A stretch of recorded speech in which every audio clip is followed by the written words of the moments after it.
Noriu paraginti visus, antra vasaros pusė, trumpėja dienos, vėsta, pakankamai drėgmės.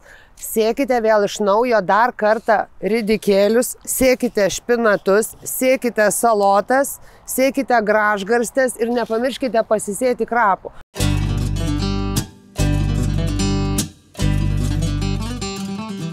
Paprastai daržininkai kartais padaro tokią klaidelę, sėja, paskuba sėti, suvalgo pavasarį ridikėlius ir vėl sėja.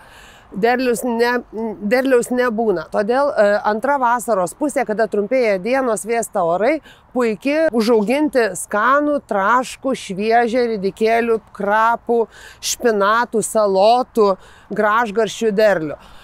Kokias veisles reikėtų rinktis? Reikėtų rinktis ankstyvas veisles. Jeigu likučius turite sėklų vėlyvų veislių, įsigykite tik ankstyvas veisles. Mums labai svarbu, kad derlius užaugtų greitai ir būtų labai kokybiškas. Tai ankstyvos veislės. Ir parekomenduočiau visgi sėti hibridinės veislės, kurios yra stabilesnio, vienodesnio derliaus. Tai gali būti viena.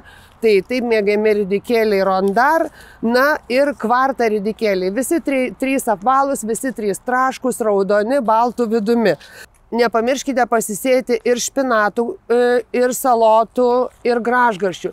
Ir suskubkite sėti, kad turėti rudenį traškų, ridikėlių, salotų, špinatų, gražgarščių, krapų derlių. Paprastai šitas daržovės mes visada nepamirštame pasėti pavasarį.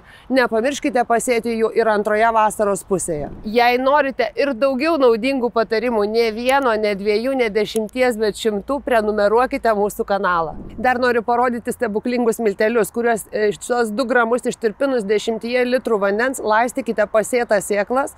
Tai yra aktyvatorius, kuris pagreitins sėklų dygimą ir leis jums užauginti gausesnį derlių. Nepakanka vieno laistymo. Juo reikėtų laistyti 7-14 dienų.